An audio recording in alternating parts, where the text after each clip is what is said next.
تو یہ نسب کی بنیاد پر نہیں ہوتی، نہ خون ہے نہ رحم ہے، ان کا ایک عقد ہوتا ہے، یہ عقد ہے، ایک معاہدہ ہے، ایک کنٹریکٹ ہے۔ ایک تو یہ عقدی وارث ہے، عقدی وارث، اور زوجین ہیں، اور اسی طرح ایک اور قرآن سے سورہ اسی میں آئے گا، وہ ہے مثلا ایک نو مسلم جو ہے وہ مسلمان ہوا، اور وہ مسلمان جب ہوا تو وہ آپ کا بھائی بنا دیا گیا، بھائی بنا دیا گیا۔ اب آپ کا اس کا رشتہ اپنے آپ کے خون کے بھائی سے بھی بڑھ کر ہے۔ مثلا فرض کر لیں کہ خون کا جو آپ کا بھائی ہے اس کا عقیدہ آپ سے نہیں ملتا، موافقت نہیں ہے، ہم آہنگی نہیں ہے، اور یہ جو ہے اس کا ایمان کا جو آپ کے ساتھ رشتہ ہے، فکر اور عقیدے کا جو رشتہ ہے، کتاب الہی کی بنیاد پر جو عقیدہ ہے، یہ خون اور نسل اور وطن سب سے بڑھ کر ہے، تو یہ جو عقد ہے یہ بھی آپ اس کو بھی عقدی وارث میں لا سکتے ہیں۔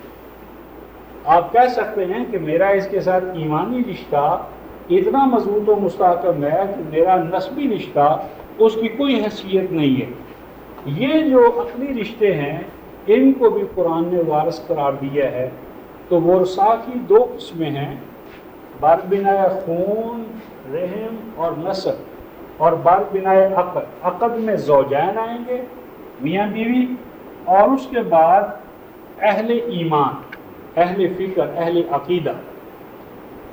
یہ جو زوجین کا رشتہ ہے یہ چونکہ عہد کا اور عقد کا رشتہ ہے، یہ آگے نہیں چلے گا، یعنی اس کو ہم آگے بڑھا نہیں سکتے، یہ صرف دو کے مابین ہے۔ یہ نہیں ہو سکتا کہ مثلا خامد اگر مر گیا ہے، خامد اب موجود نہیں بیوی کی موجودگی میں، جب وہ مری ہے تو اس کے باپ کو تلاش کریں، یعنی وہ صرف ان دو کے ساتھ ہے عہد، عہد ان کے باپ کے ساتھ، ماں کے ساتھ نہیں ہوا، لہذا یہ تو صرف اگر زوج یا زوجہ ہوں گے تو ان کو حصہ مل جائے گا، بس یہ آگے ٹرانسفر نہیں ہوگا۔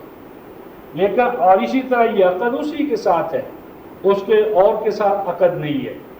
یہ عقدی رشتے کا خاصہ یہ ہے کہ یہ صرف انڈیویجول پہ جا کر ختم ہو جاتا ہے۔ یہ اس کے برعکس یہ جو دوسرا رشتہ ہے نسب کا، اس میں تین گروہ ہمارے سامنے آئیں گے۔ نمبر ایک اولاد، نمبر دو ابوین، اور نمبر تین اخوت، بھائی، اولاد، ماں باپ اور بہن بھائی، یہ تین جو قسمیں ہیں، اس گروپ میں یہ تین یعنی اس کو کیٹیگرائز کریں تو یہ ہوں گے اولاد، یہ ہوں گے ماں باپ، اور یہ ہوں گے اخوہ۔ یہ اور اس میں یہ ہوگا کہ اس میں اصول قائم مقامی، اصول قائم مقامی، یہ ایک بنیادی اصول ہے۔ وہ یہ فرض کر لیں کہ یہاں ایک دادا ہے، دادا وہ وفات پا گیا ہے، اور یہاں مثلا اس کے 4 بیٹے تھے، خالد تھا، لطیف تھا، یا راشد تھا، 3 تھے فرض کر لیں۔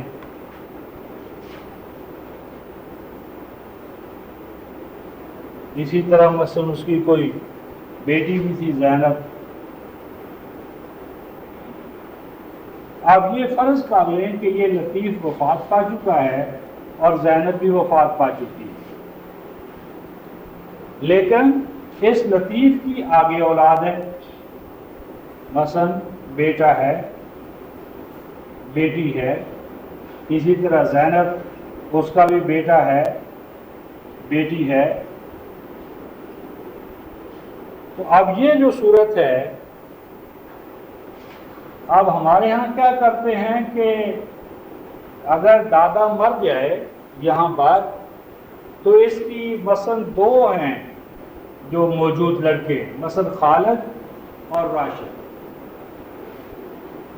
یہ کیا کریں گے، اولاد کا حصہ صرف دو کو دیں گے، خالد کو اور راشد کو بس.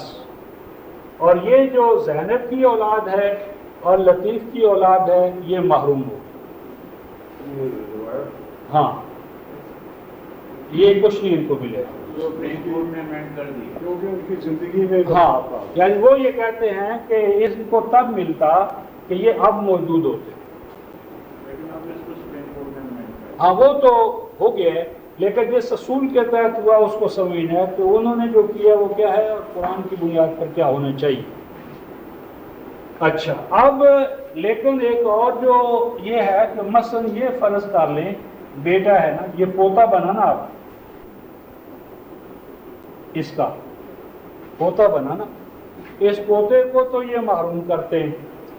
لیکن اگر ایسا ہو کہ یہ پوتا جو ہے یہ وفات پا جائے،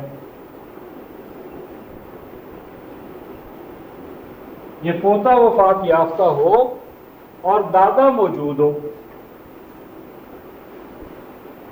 یعنی ایسی صورت بھی ممکن ہے کہ یہ وفات پا جائے پوتا اور مالدار ہو، مال چھوڑے، اور دادا موجود ہو، تو دادے کو دے دیتے ہیں. ہاں یعنی پوتے کی جائیداد دادے کو ملتی ہے، حالانکہ جس ذریعے سے بقول ان کے کہ یہ ایک نہر تھی تو اس کا یہ چینل ہی ٹوٹ گیا ہے، تو جب چینل ہی نہیں ہے تو وہ پانی یہاں آ ہی نہیں رہا. پوتا جو وفات یافتہ بیٹا تھا اس کا. ہاں لیکن جب وہ ان کے برعکس ہم مثال لیتے کہ جو پوتا مرا ہے اور اس کا باپ موجود نہیں ہے، تو آپ یہ دادے تک پہنچا دیتے ہیں حصہ. یعنی یہاں تو دادا وارث بنتا ہے، لیکن جب یہ مرتا ہے تو پوتے کو معلوم کر دیتے ہیں. تو ہم قرآن سے یہ سمجھتے ہیں کہ اولاد یعنی اگر نہ ہوگی تو ان کی اولاد، یعنی یہاں لطیف کی جو اولاد ہے یہ ولد ہے، یعنی اس کا جو شعر ہے، اب مثلا یہ خالد، لطیف، راشد اور زینب، تو یہ اس کے ان کو جو حصہ ملے گا اس کے 2 2 4 2 6 اور 1 7 حصے ہوں گے. اس کو 2 ملیں گے، اس کو 2 ملیں گے، اس کو 1 ملے گا اور اس کو 2. اس کو 2 ملنے والے ان کو ملیں گے 2. لطیف کو 2 ملیں گے. ہاں لطیف کو جو 2 ملنے تھے وہ نیچے آئیں گے اولاد، پھر وہ ذکر و انثی تقسیم کر لیں گے. اسی طرح زینب کا 1 جو ہے وہ نیچے آ جائے گا، بیٹا اور بیٹی کو آگے چلے گا. اس کو ہم کہتے ہیں اصول قائم مقامی. یعنی اگر کیا ہوگا، اگر اولاد نہیں ہے تو اولاد کی اولاد، یعنی اگر بیٹا نہیں ہے تو پوتا، پوتا نہیں ہے تو پرپوتا، اسی طرح بیٹی نہیں ہے تو بیٹی کی بیٹی، وہ نہیں ہے تو اس کی بیٹی، بیٹی بھی. یعنی اصول قائم مقامی نیچے تک چلے گا، اصول میں بھی اور فروع میں بھی. یہ ایک دوسرا اصول ہے کہ اگر کوئی وفات یافتہ ہے تو وفات یافتہ کی جو اولاد ہے وہ اس کے قائم مقام ہوتی چلی جائے گی. اس کے بعد ابھی جو میں نے وارث گروپ بنایا ہے اور یہاں سے مسئلہ حل ہوگا، یہ بنایا ہے اولاد، ماں باپ اور بہن بھائی.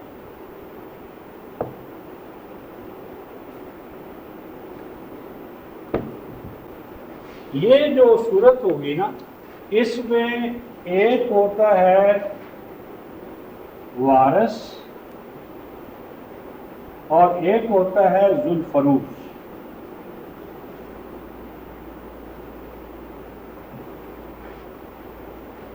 یعنی یہ جو تینوں گروپ ہیں ان کی آگے تقسیم تدبر فی قرآن سے یہ ہے کہ ایک ہوتا ہے وارث گروہ جسے 1 اور 2 کی نسبت سے ملتا ہے،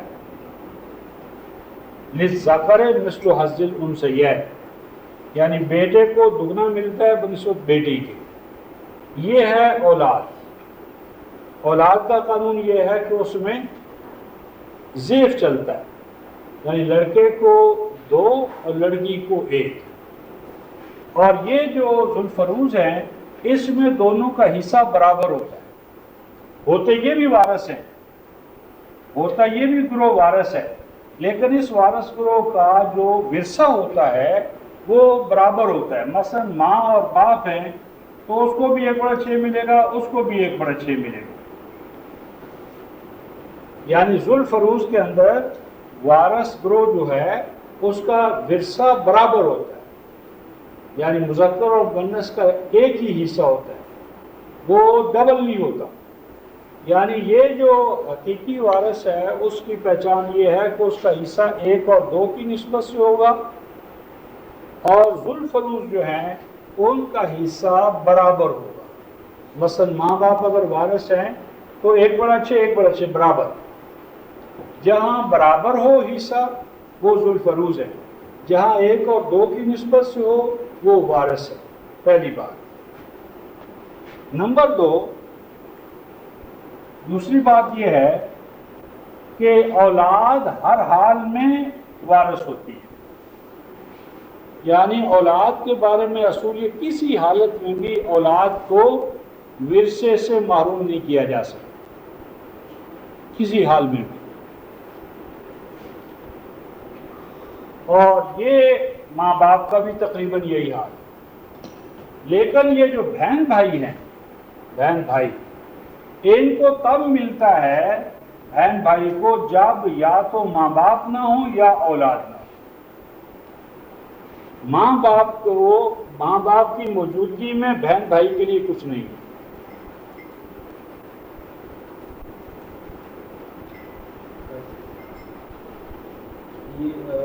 جہاں پہ ہم ان کو ایکول کرتے ہیں پیرنٹس ماں اور باپ کو، ہاں، تو وہاں پہ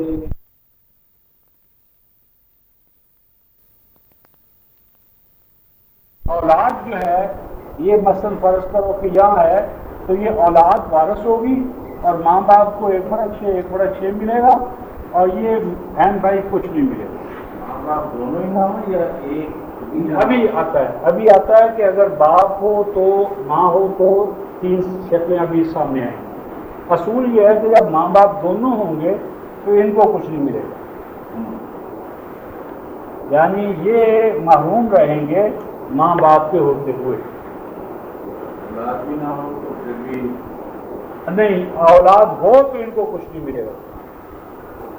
اب اس کے بعد اگلی جو اہم بات ہے وہ یہ ہے کہ یہ تو اولاد ماں باپ اور بھائی ہیں.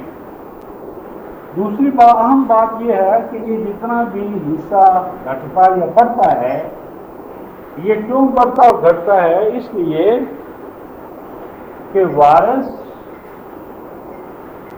اور ذوالفروز جو ہیں ان کو اور زوجین کو یہ بیک وقت حصہ دینے لگتے ہیں. یہ بیک وقت حصہ دینے لگتے ہیں. تو پہلی غلطی اصولاً یہ ہے، سب سے پہلے تقسیم کا طریقہ کار یہ ہے، تقسیم کا اصول یہ ہے، اور کہیں گھٹنے بڑھنے کا سوال ہی پیدا نہیں ہوگا. نمبر 1، سب سے پہلے کیا کریں؟ زوج یا زوجہ، اس کا حصہ مثلا یا تو اولاد کے ساتھ اس کا 1/4 ہوگا یا 1/2 ہوگا.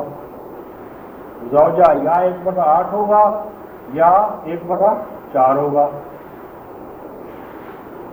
اور اس کے ساتھ ماں باپ جن کا 1/6 ہے اور 1/6. یعنی آپ یوں کریں کہ ماں باپ اور زوجین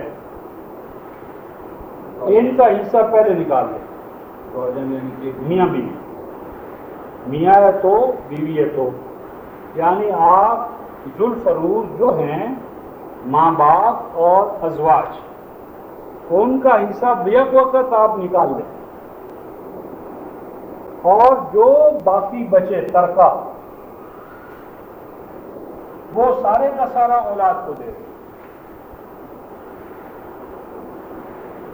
وہ اولاد کو دے دیں، وہ 1 اور 2 کی نسبت سے تقسیم کر دیں۔ اب دیکھیے جو 4 مثالیں ہم نے لی ہیں، پہلی مثال کیا تھی کہ مثلا خالد جو ہے وہ وفات پاتا تھا، ایک لڑکی تھی اور ایک اس کی زوجہ تھی اور ایک یہ ابوین ماں باپ۔ بہت سادہ تقسیم ہے، کوئی الٹ پلٹ نہیں ہوا کسی کیس میں بھی۔ زوجہ کو ملے گا اولاد کے ساتھ 1/8 اور ماں باپ کو ملے گا 1/3، 1/3 یہ بنا 24، 8 یا 24 اور یہ 8، 11/24 آپ ان کو دے دیں، ماں باپ اور بیوی۔ بیوی۔ اب جو باقی بچا 11/24 یہ ان کو دے دیں کہ یہ 1 ہو، 2 ہو، 3 ہو، 4 لڑکیاں ہوں تو برابر برابر، اس ذکر میں اس کو حاصل ہو بیٹا اور بیٹی ہو، کچھ ہو، یعنی بیٹے اور بیٹی کے مابین وارث ہونے میں فرق نہیں ہے، آدھا ڈبل نہیں، آدھا ڈبل اس وقت کرتا ہے جب وہ ملے جلے ہوں، یعنی لڑکے بھی ہیں لڑکیاں بھی ہیں، جس طرح یہاں ہے۔ ابھی تو یہ ہے نا، اگر یہاں مثلا اولاد ہے، ابھی اس کی 3 صورتیں الگ آئیں گی قرآن سے۔ ابھی میں یہ بتا رہا ہوں کہ یہ پہلے آپ یہ کریں کہ زوجہ اور ابوین، زوج اور ابوین ان کا دے دیں، ماں باپ اور بیوی جو بنتا ہے 11/24۔ وہ نہیں، ہاں 11/24 یہ آپ ان کو دے دیں، اور جو بچے گا 13/24 وہ اولاد کا ہے۔ اب اولاد کیا ہے اس کا نقشہ ہم الگ بنا لیں گے۔ جس وقت آپ ان 2 کو ابوین اور زوجین کو دے دیں گے، جو بچے گا وہ ایک وحدت ہے، وہ وحدت ان میں تقسیم ہو جائے گی، وہ ترکہ۔ اور ایسا اس میں وہ لا تو نہ آیا کہ اگر بیٹی ہے تو اس کو 2/3 دیا جائے؟ کون سی 2/3 تو تھا جب 2 بیٹیاں ہوں گی، اور وہ تو میں نے ان کی مثال دی تھی، اپنا تو نہیں بتایا۔ 2/3 یا 1/3 جو میں نے کہا تھا، یہ تو میں ان کی بات کر رہا تھا کہ انہوں نے یہ کہا اور اس سے یہ تضاد پیدا ہوا ہے۔ ابھی تو ہم اس کو دوبارہ لیں گے نا کہ اولاد ہو تو قرآن کیا اس کی تقسیم کرتا ہے۔ ابھی تو پہلی جو غلطی ہے وہ بتانی ہے کہ ان 2 کو اور ان کو اکٹھا نہ کریں۔ یہ پرانے ہاں، جس وقت آپ ان کو اکٹھا کرتے ہیں تو یہ فساد شروع ہوتا ہے۔ ہونا یہ چاہیے کہ ماں باپ اور میاں بیوی کا حصہ پہلے نکال دو، جو بھی بنے، اس کے بعد جو باقی بچ جائے وہ اولاد کا ہے۔ 1 ہو، 2 ہو، 3 ہو، وہ پھر تینوں صورتیں بتائے گا قرآن۔ 1 ہو تو کیا دینا ہے، 2 ہو تو کیا ہے، 3 ہو تو کیا ہے، وہ بعد میں ہے۔ پہلے جس وقت آپ ان کو اکٹھا کرتے ہیں، سب کو گٹی میں باندھتے ہیں، وہ پھر فساد شروع ہو جاتا ہے۔ یعنی جو ذوالفروض ہیں جن کے حصے متعین کر دیے گئے کہ اس کو 1/2 دو یا 1/4 دو، ان کو آپ دے دیں۔ ایک بار میں سوال ہے کہ اس میں ماں باپ دونوں کی موجودگی میں بہن بھائی بھی ہاں نہیں، اگر بہن بھائی ہوں گے بھی تو انہیں کچھ نہیں ملے گا کہ ناٹ الاؤڈ۔ نہ، اگر وہ ایک ماں ہے وہ ابھی آتی ہے نا آگے صورت۔ ابھی تو ایک اصول بتایا کہ یہ اصول اگر آپ سامنے رکھیں گے تو کہیں بڑھنے گھٹنے کا مسئلہ ہی نہیں آئے گا۔ یہ پہلی بات، یعنی ان تینوں کو جس وقت اکٹھا کریں گے تو یہ فساد ہے۔ اگر آپ ان کو پہلے یہ کریں ذوالفروض اور اس کے بعد وارث گروپ، اور یہ اصول ہوگا کہ جہاں قرآن یہ ذوالفروض کے حصے بتائے اور فرض کرو کہ وارث گروپ کا ذکر نہ کرے تو انڈرسٹوڈ ہے کہ وہاں وہ لازماً موجود ہے۔ اس کے وہ ہو ہی نہیں سکتا کہ قرآن نسبت تناسب برابر 1/6 اس کو دو 1/6 اس کو دو اور بقیہ کے بارے میں نہ بتایا. وہ انڈرسٹوڈ ہے کہ وہاں وہ اولاد موجود ہے. یہ ابھی قرآن سے ہم اس کی اگلی مثال لیں گے. اب اس کے بعد جو ہم نے وہ مثال لی تھی کہ یہاں تو انہوں نے دیا نا 1/2 اور اکٹھا کر دیا یا 2/3 اکٹھا کر دیا، یہ غلط ہے. یعنی پہلے اصول یہ سمجھ لیں، پہلے آپ زوجین کا حصہ دے دیں، ابوین کا حصہ دے دیں، اور جو بچے ما تبقى جو باقی بچے وہ اولاد کا. اور اولاد میں کس طرح تقسیم کرنا وہ بھی آ گیا. تو پہلی چیز یہ ہے کہ ان کو جو عقلی وارث ہیں ذو الفروض ہیں، ذو الفروض کا حصہ پہلے نکال دیا جائے، اور جو باقی بچے وہ اولاد میں للذکر مثل حظ الانثیین تقسیم کیا جائے گا. یہ پہلی بات. اب اس کے بعد ان کی الگ الگ جو صورتیں بنتی ہیں، آئیے اس کو دیکھتے ہیں. اس ضمن میں پہلے جو مسئلہ آیا ہے اس کو پہلے ہم لیتے ہیں قرآن سے. آیت نمبر 11 سورہ النساء.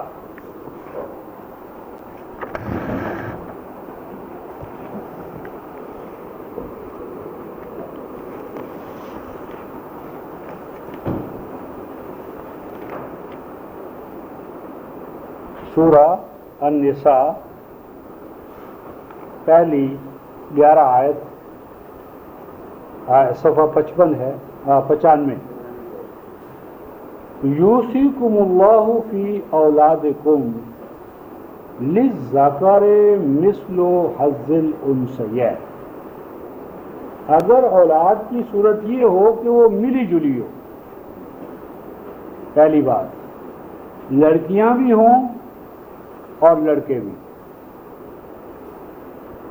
یعنی لڑکے بھی ہیں اور لڑکیاں بھی ملے جلے، تو قاعدہ کیا بتایا کہ ایک مذکر کا حصہ 2 مؤنث کے برابر ہوگا. یعنی یہ کیا صورت ہے کہ لڑکے اور لڑکیاں دونوں ایک سے زائد ہیں، لڑکیاں بھی زائد ہیں اور لڑکے بھی زائد ہیں.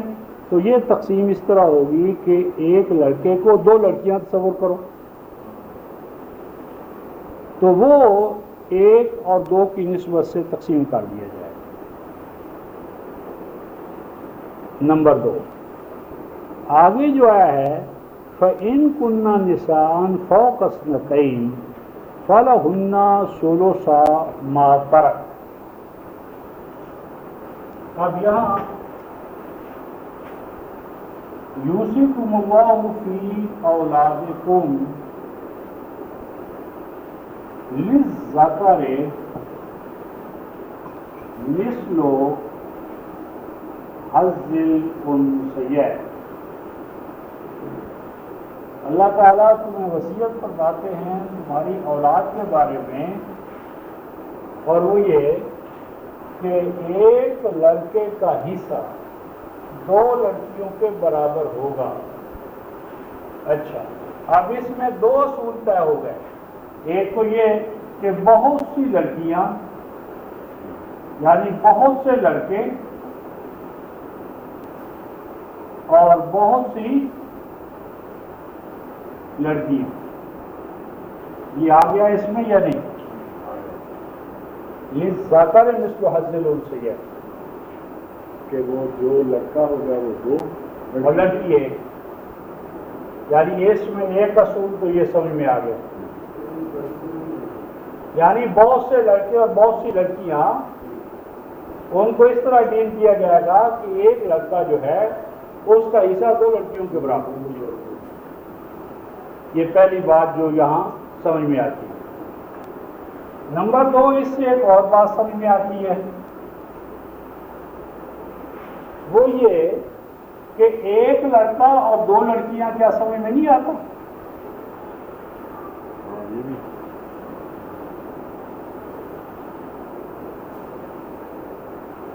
یعنی ایک لڑکا اور دو لڑکیاں، کیا اس عبارت سے سمجھ نہیں آیا کہ للذکر مثل حظ الانثیین، کہ ایک لڑکے کا حصہ دو لڑکیوں کے برابر ہوگا؟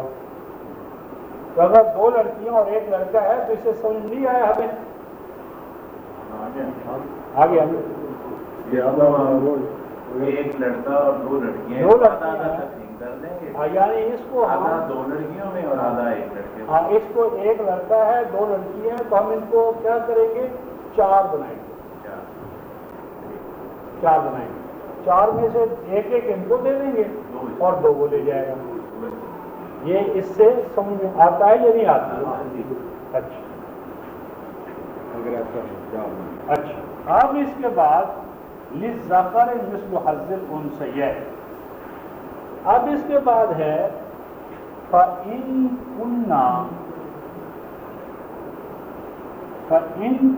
نِسَاءً فَوْقَ اثْنَتَيْنِ،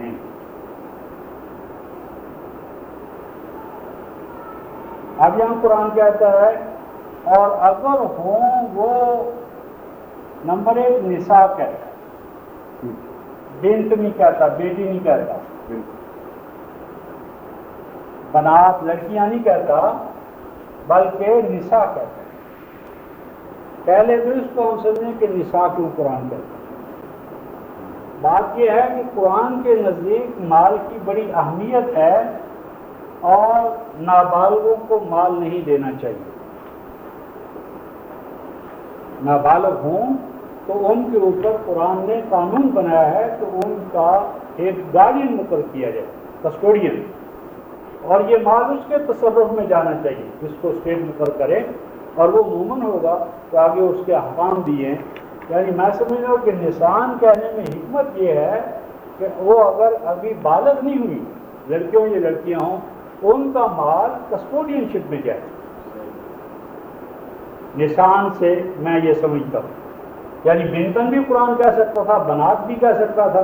نساء کا لفظ لانے میں حکمت یہ ہے کہ یہ مال ان کو اس وقت ڈلیور کیا جائے گا جب وہ عاقل و بالغ ہو جائے، اس مال کو سنبھالنے کی ان میں اہلیت پیدا ہو جائے۔ اچھا، یہ جو کہا ہے کہ اگر وہ ہوں عورتیں دو سے زائد، میں یہ سمجھتا ہوں کہ دو کا قانون اس کے اوپر بیان کر دیے، دو کا قانون اس میں آ گیا، للذکر مثل حظ الانثیین۔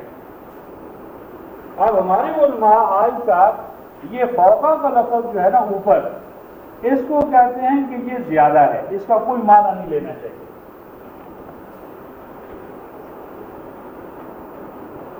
یعنی وہ کہتے ہیں کہ دو سے اوپر ہوں تو اور دو ہوں تو دونوں کا ایک ہی قانون ہے۔ میں یہ سمجھتا ہوں یا ہمارے اساتذہ یہ سمجھتے ہیں کہ فوقہ یہاں پر زائد نہیں ہے، اور کہیں بھی قرآن میں کوئی لفظ زائد نہیں ہے۔ ہم سمجھتے ہیں کہ دو کا قانون اوپر آ گیا ہے، یہ دو سے زائد کا ہے۔ اچھا، اب دو سے زائد کی ایک شکل تو یہ ہے کہ بہت سے لڑکے اور بہت سی لڑکیاں، ایک تو یہ صورت ہے، اور میں سمجھتا ہوں کہ یہ تو پہلے میں آ گیا للذکر مثل حظ الانثیین، یعنی یہ بتایا تھا کہ ایک لڑکے کا حصہ دو لڑکیوں کے برابر ہے، یہ ایک اور دو لڑکیوں کو بھی بتاتا ہے، اور اگر بہت سے لڑکے اور بہت سی لڑکیاں تو بھی اس کا یہی قانون ہے۔ وہ ایسے رہے گا، ہاں، وہ ایک لڑکا دو شمار ہوگا، مناسب ایک دو۔ ہاں، میں سمجھتا ہوں کہ یہاں قرآن نے ایک اور صورت بیان کی ہے، وہ صورت یہ ہے کہ مثلاً وہ جو للذکر چلا آ رہا ہے، للذکر الذکر، لڑکا مثلاً ایک ہے اور لڑکیاں ہیں 12،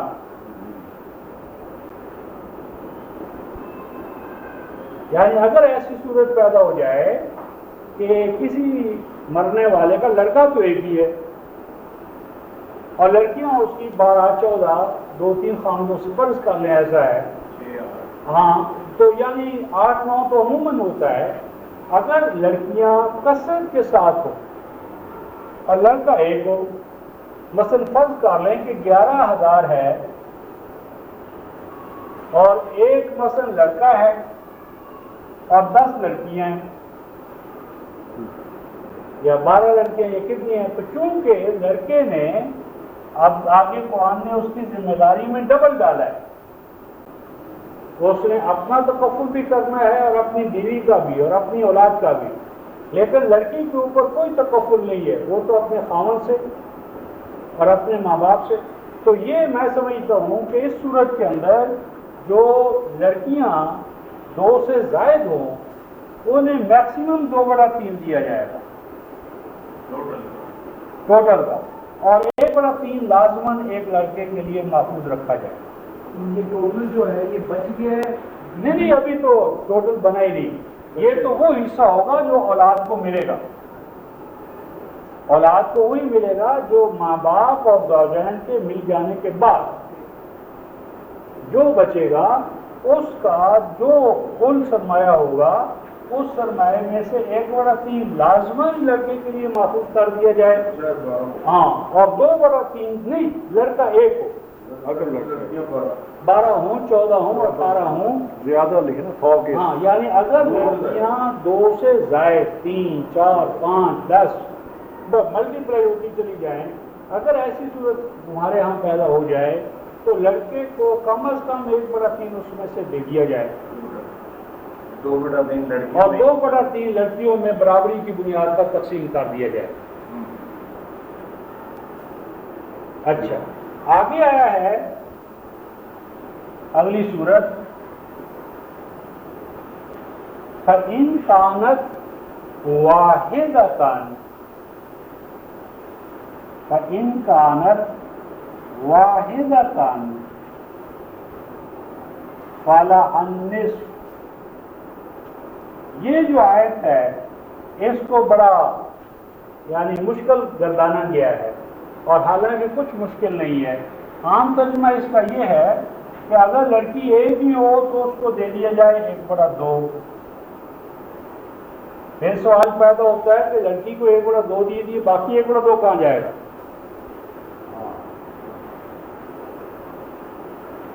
دراز اس کو کہہ دیں کہ ان کو وحدت ہے تو ان کو نصف دے دیں. تو اگر ایک ہی لڑکی ہو تو اس کو دے دو 1/2. تو سوال ہے باقی 1/2 کہاں جائے؟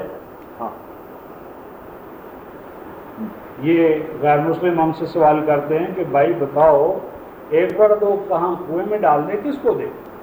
اس طرح کے اوپر یہی سر. ہاں ہم سمجھتے ہیں کہ یہاں بھی وہی بات ہے، یعنی یہ جو للذکر والا فریز ہے یہ اپنی جگہ پر قائم ہے. یعنی یہ عبارت یہ ہے کہ اگر ایک ہی لڑکا اور ایک ہی لڑکی ہو تو پھر کیا کیا جائے؟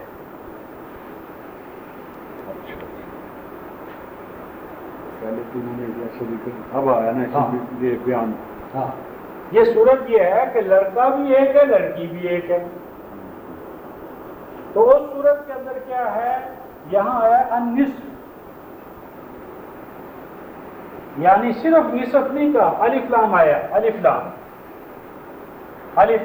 النصف.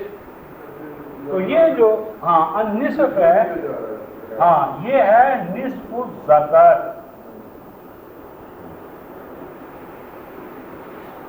فَلَهَا النِّصْفُ کا معنی ہے فَلَهَا نِصْفُ الذَّكَرِ، یعنی لڑکے کو 2 اور لڑکی کو 1.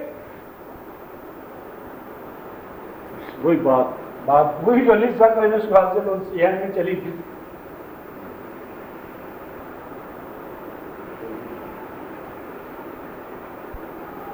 یعنی یہ صرف عبارت کا تسلسل جو ہے یہ توڑ دینے سے یہ مسائل پیدا ہوئے، بلکہ وہ ایک ہی وضاحت ہے. ہاں بلکہ یہ تو اسی کو مفروضہ فرض کر کے کہ یہ صورت ہو تو کیا کریں، یہ ہو تو کیا کریں، یہ ہو تو کیا کریں، ہر صورت کو اولاد کے حوالے سے یہاں مکمل کریں. وضاحت کی ہے.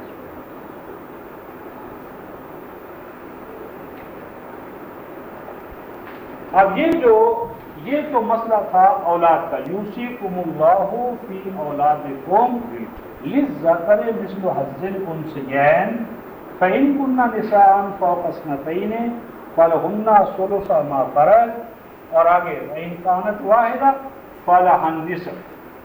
یہ صورت ہے اولاد کے حوالے سے۔ اب اس کے بعد یہ جو خامند کا شروع ہوتا ہے اور آگے اس کے لڑکوں کے بعد اب ہے والے ابویہ لکل واحد منہما السدس مما ترک ان کان لہ ولد۔ اب اولاد ہے اور ساتھ ابوین ماں باپ۔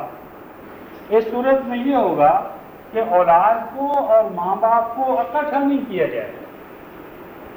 یہ جو اکٹھا کرنا ہے یہاں سے فساد شروع ہوتا ہے۔ یوں کریں گے کہ ماں باپ کو اگر دونوں ہیں تو 1/6 1/6 برابر 1/3، اور اگر خامن بھی ہے مثلا تو اس کو 1/4، اور اگر بیوی ہے تو 1/8۔ یہ 1/3 اور یہ 1/4 یہ 1/8 دے دینے کے بعد جو بچے گا وہ اولاد میں تقسیم کیا جائے گا۔ یعنی ماں باپ کے لیے 1/6 1/6، یہ اولاد کے ساتھ اگر اولاد ہے اور ماں باپ بھی ہیں تو ماں باپ ہیں ذو الفروض، اور ماں باپ کو 1/6 1/6 یعنی ٹوٹل 1/3 جو ہے وہ ماں باپ کے لیے ہوگا۔ اور یہ کب ہے؟ من بعد وصیت یوصی بہا او دین، جبکہ وصیت اور قرض پر تم عمل کر چکو۔ فرماتے ہیں آباؤکم و ابناؤکم لا تدرون ایہم اقرب لکم نفعا فریضۃ من اللہ ان اللہ کان علیما حکیما۔ فرماتے ہیں کہ اللہ نے یہ اولاد کے لیے اور یہ ماں باپ کے لیے رکھا، تو تم نہیں جانتے کہ تمہارے لیے ماں باپ زیادہ نفع مند ہیں یا تمہاری اولاد، اس لیے فرماتے ہیں کہ تم نہیں جانتے کہ کس سے تمہیں زیادہ نفع پہنچ سکتا ہے، اس لیے اللہ تعالیٰ نے یہ طے کر دیا، اور اللہ ہیں علم والے حکمت والے۔ اب اگلی آیت وَلَكُمْ نِصْفُ مَا تَرَكَ أَزْوَاجُكُمْ۔ اب آیا خامد اور بیوی، پوزیشن بیچ میں رہ گئی ہے۔ کون سی؟ ایک تہائی ماں کا حصہ اگر اولاد نہ ہو، ابھی آ رہا ہے نا آگے، ابھی تو یہ ختم نہیں ہوا، آگے آ رہا ہے۔ آگے فرماتے ہیں کہ جو تمہارے خاوند ہیں اور تمہیں والکم اور تمہیں نصف ما ترک ازواجکم، اس کا نصف ملے گا جو چھوڑ جائیں تمہاری بیویاں یا تمہارے خاوند تمہارے جو ہیں نا، یعنی تمہیں نصف ملے گا اس کا جو چھوڑ جائیں تمہاری بیویاں اگر ان کی اولاد نہ ہو۔ اگر اولاد نہیں ہے اور کیا ہیں خاوند ہے، خاوند کو اولاد کے ساتھ 1/4 ملتا ہے، اولاد نہ ہو تو 1/2۔ اور فَإِن كَانَ لَهُنَّ وَلَدٌ، اور اگر ان کے لیے اولاد ہو تو تمہیں 1/4 ملے گا کل ترکہ کا۔ اور اس پر بھی وہی حکم ہے کہ من بعد وصیت یوصی بہا او دین، وصیت اور قرضہ چکا دینے کے بعد۔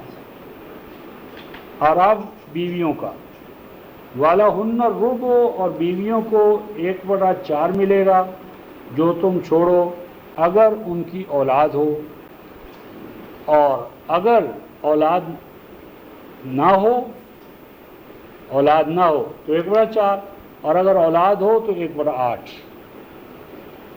جو کہ تم نے چھوڑا، اور اس پر بھی عمل ہوگا وصیت کے بعد اور قرض کو ادا کرنے کے بعد۔ اب اگلی صورت آ رہی ہے وَإِن كَانَ رَجُلٌ يُورَثُ كَلَالَةً أَوْ امْرَأَةٌ وَلَهُ أَخٌ أَوْ أُخْتٌ فَلِكُلِّ وَاحِدٍ مِّنْهُمَا السُّدُسُ۔ اب یہاں پر ایک